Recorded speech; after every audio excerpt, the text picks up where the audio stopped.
नमस्कार प्यारे बच्चों। तो स्वागत है आपका एक बार फिर से वीएमसी की वैदिक मैथ क्लासेस पर।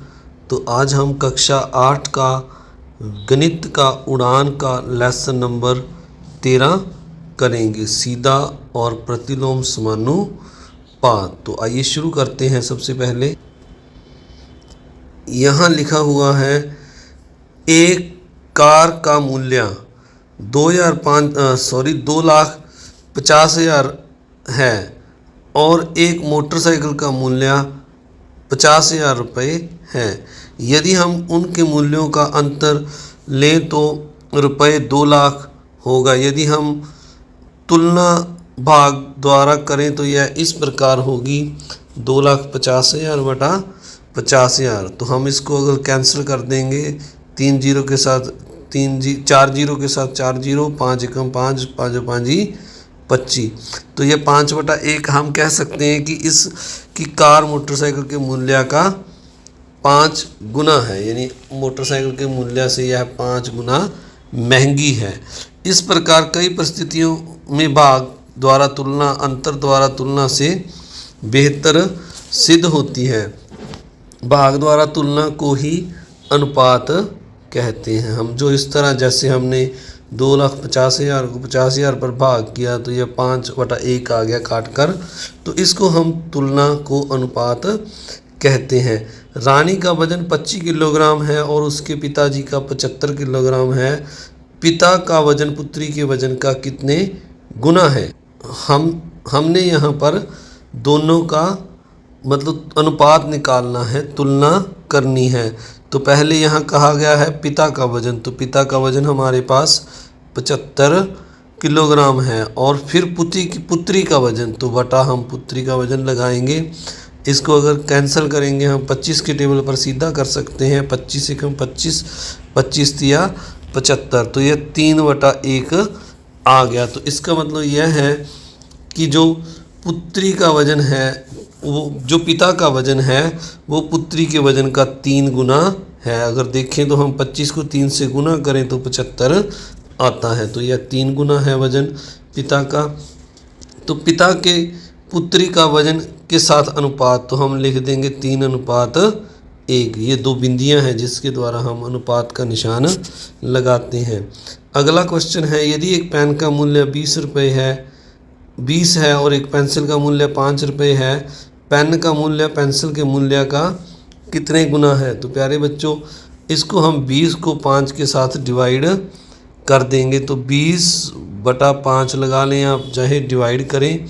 5 एकम 5, 5 चौका 20, तो ये हमारे पास 4/1 आ गया है।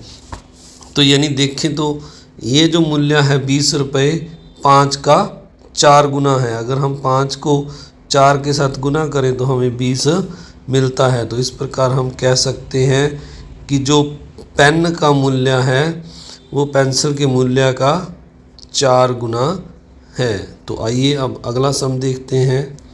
तो यहाँ लिखा है पेन के मूल्य का पेंसिल के मूल्य से अनुपात, तो हम लिख देंगे यहाँ पर 4:1। तो यह दोनों का अनुपात है।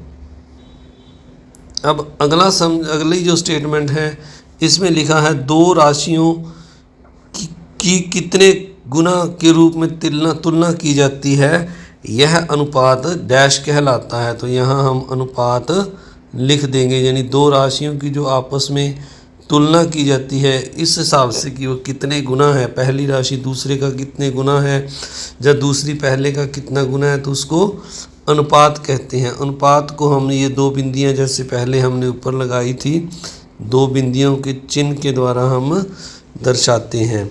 इसी प्रकार यदि किसी कक्षा में 20 लड़के और 40 लड़कियां हैं तो लड़कों का लड़कियों की संख्या के साथ अनुपात क्या होगा?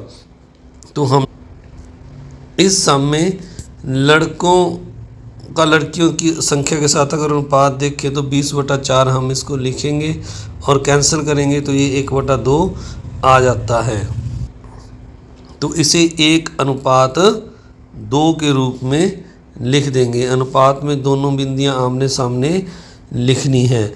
तो इस प्रकार आगे लिखा हुआ है, दो राशियों की तुलना तभी की जा सकती है वह जो जब दोनों एक ही इकाई में हो। तो कहने का मतलब ये है प्यारे बच्चों कि दोनों सेम होने चाहिए। जैसे यहाँ पर लड़के और लड़कियाँ जो हैं एक ही मतलब तरह की राशियाँ हैं, एक ही इकाई है दोनों की।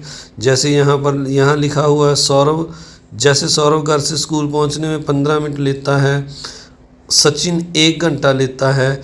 सौरभ द्वारा लिया गया समय और सचिन द्वारा लिए गए समय का अनुपात ज्ञात करो। सौरभ और सचिन द्वारा लिया गया समय क्रमशः मिनट और घंटे में है। अंत हम उनके द्वारा लिए गए समय को एक ही राशि में बदलेंगे। तो प्यारे बच्चों पहले हम इन दोनों को एक ही राशि में बदलेंगे। जैसे यहाँ पर लिखा है सौरभ द्वारा स्कूल पहुँचने का समय 15 मिनट और सचिन द्वारा स्कूल पहुँचने का समय 1 घंटा।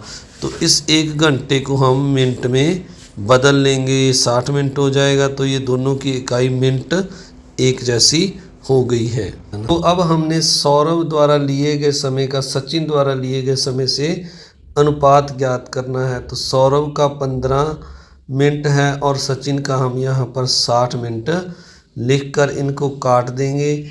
15 एकम 15, 15 चौके 60। तो यह 1/4 आ जाएगा। इसको हम लिख देंगे 1:4, यानी सौरभ ने जो समय लिया वो सचिन द्वारा लिए गए समय से 4 गुना है। तो इस प्रकार इस राशि की हमने तुलना करनी है। अब यहाँ पर लिखा हुआ है राज बाजार से आलू खरीदने जाता है। एक दुकानदार ने कहा 5 किलोग्राम आलू का मूल्य 150 रुपये है और दूसरे दुकानदार ने कहा 6 किलो आलू का मूल्य 180 रुपये है। अब राज को क्या करना चाहिए? उसके लिए कौन सा विकल्प बेहतर है? निर्णय लेने में क्या अंतर लेकर तुलना करनी सहायता करेगी? नहीं तो क्यों नहीं? तो पहले दुकानदार से के आलू के वजन और मूल्य का अनुपात। तो हमसे ये पूछा गया है पहले यहाँ पर भी अगर उनके लिए कौन सा विकल्प बेहतर होगा। अगर हम घटाओ अंतर लेकर उनकी तुलना करें वो विकल्प बेहतर रहेगा। तो हम इसका लिख देंगे कि ये जो तुलना वाला विकल्प है ये बेहतर नहीं होगा, क्योंकि अगर हम 5 किलोग्राम आलू का मूल्य देखें 150 दिया और 6 किलोग्राम का 180 दिया है, तो अगर हम इनको माइनस करके 1 किलोग्राम का मूल्य निकालेंगे तो वो 30 रुपये आएगा। यह कम ज़्यादा भी आ सकता है। और फिर अगर हम इसको 5 किलोग्राम को 150 से डिवाइड करके इसका मूल्य निकालें और 6 किलोग्राम को डिवाइड करके इसका मूल्य निकालें तो यह जो अनुपात वाला तरीका है वो सही रहेगा। तो सबसे पहले हम क्या करेंगे, पहले दुकानदार के आलू के वजन और मूल्य का अनुपात निकाल लेंगे। यानी 100 जो आलू का वजन हमारा 5 है और जो अपने जो मूल्य है वो 150 रुपये है, तो इन दोनों को हम 5/150 को हम कैंसिल कर लेंगे। 5 एकम 5, 5 दिए 15। तो यह हमारा 1/30 आ गया। यानी 1 किलोग्राम आलू का मूल्य 30 रुपये आ गया है। अब हम दूसरे दुकानदार के आलू का वजन और मूल्य का अनुपात निकालेंगे। तो दूसरे दुकानदार का जो है 6 किलोग्राम आलू 180 रुपये के हैं। तो इनको अगर हम काटेंगे तो 6 तिये 18, तो यह भी 1/30 आ गया है। तो इस तरह ये दोनों अनुपात हैं जो हमारे 1/30 आ गए हैं। तो अब ये जो है 1 किलोग्राम आलू का मूल्य भी 30 रुपये आ गया है। तो यानी हम यहाँ पर लिख देंगे, तो हमने दोनों के सामने जो मूल्य वजन और मूल्य का अनुपात 1:30 1:30 लिख दिया। क्या दोनों अनुपात समान हैं? अंत हम क्योंकि दोनों अनुपात समान हैं अंत हम कह सकते हैं ये समानुपात में है। तो यहाँ पर हम लिख देंगे यह है समानुपात में है। अब आगे लिखा हुआ है दोनों दुकानदार समान मूल्य पर आलू बेच रहे हैं।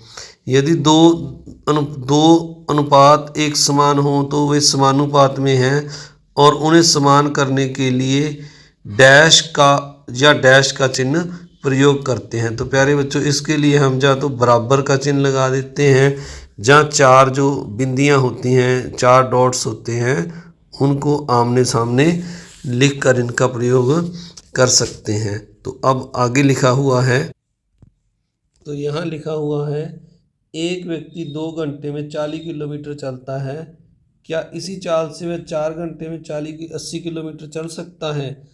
तो हमने यह ज्ञात करना है कि अगर वह 2 घंटे में 40 किलोमीटर चलता है तो वह 4 घंटे में 80 किलोमीटर चल पाएगा। तो हम इसके लिए सबसे पहले हम दो जो है दोनों राशियां हैं, जो दोनों द्वारा चली गई दूरियों का अनुपात ज्ञात करते हैं। तो दोनों द्वारा चली गई दूरियां लिखेंगे हम 40/80। इसको काटेंगे हम 40/80 को, तो ये हमारे पास 0 से 0 कट जाएगी, 4 एकम 4, 4 दूनी 8, तो यह 1/2 आ जाएगा। अब हम दोनों द्वारा लिए गए समय का अनुपात अगर देखें तो यह 2/4 है। इसको अगर हम काटेंगे तो यह 2 एकम 2, 2 दूनी 4, तो यह भी 1/2 आ जाएगा। तो यानी जो हमारे दोनों अनुपात हैं वो 1/2 और 1/2 बराबर आ गए हैं। इस प्रकार दोनों अनुपात समान हैं, अर्थात हम यहाँ पर लिख देंगे, हम ये जो है हमारी राशियाँ समानुपात में है। इस खाली स्थान में हमने समानुपात लिख देना है।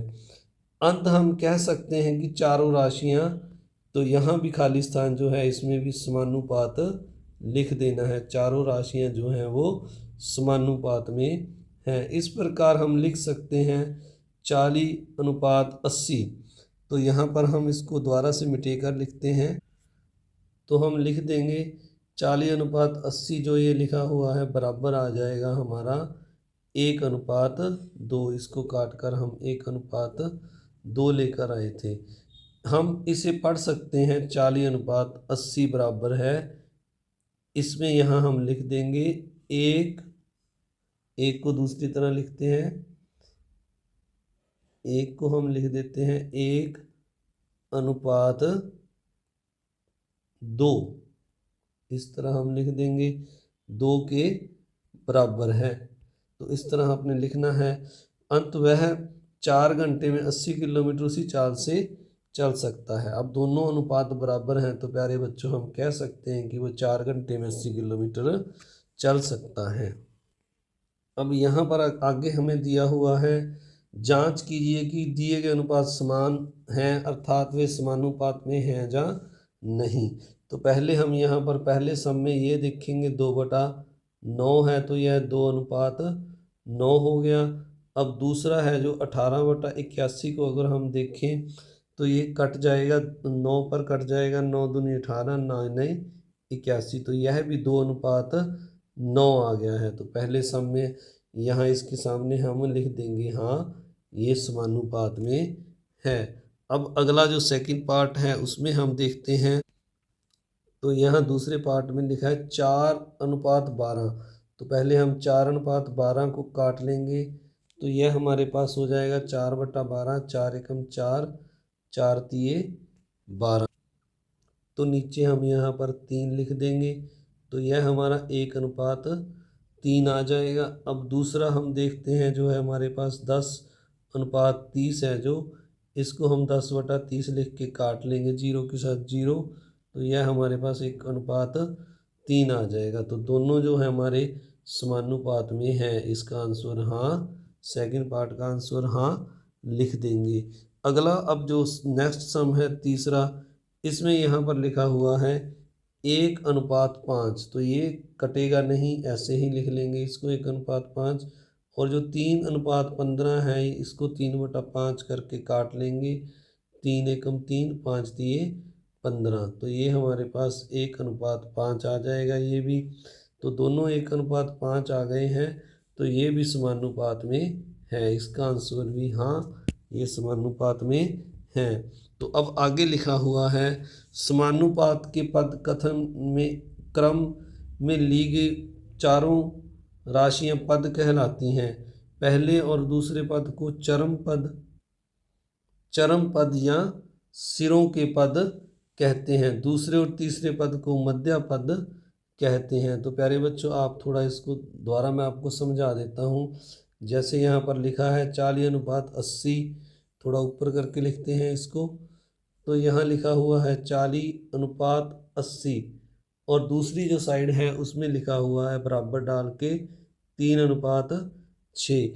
तो इसमें ये कहा गया है कि जो पहला जो 40 है पहला पद, और यह जो चौथा पद है इसको चरम पद या सिरों के पद कहते हैं। जो बीच में 80 और 30 हमारा रह गया है, इसको 80 को दूसरा पद और जो है 3 को हम तीसरा पद लिखेंगे।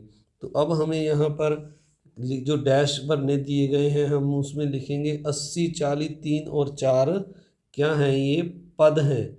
अब जिसमें से 40 और 6 क्या हैं प्यारे बच्चों, हमने अभी बात की, ये चरम पद हैं। ये क्या हैं, चरम पद। तो पहले खाली स्थान में पद आएगा और दूसरे में हम यहाँ पर लिख देंगे, क्योंकि ये किनारों पर हैं दोनों पद 40 और 6, तो इस डैश में हम लिख देंगे चरम पद। और अगला जो है 80 और 3 जो हैं हमारे, वो बीच में हैं, मध्य पद हैं। तो इनको हम यहाँ पर मध्य पद लिख देंगे, इस डैश में ये मध्य आ जाएगा। तो आइए अब अंत में देखते हैं क्या लिखा हुआ है। 8 दोस्त एक पिज़्ज़ा हट में पिज़्ज़ा खाने गए। उन्होंने एक छोटा पिज़्ज़ा ऑर्डर किया। पिज़्ज़ा खाने के लिए उसे 8 बराबर भागों में विभाजित किया। पिज़्ज़ा खाने के बाद उन्हें और भूख महसूस हुई और इस बार वह पिज़्ज़ा ऑर्डर किया, उसे भी 8 बराबर भागों में बांट लिया।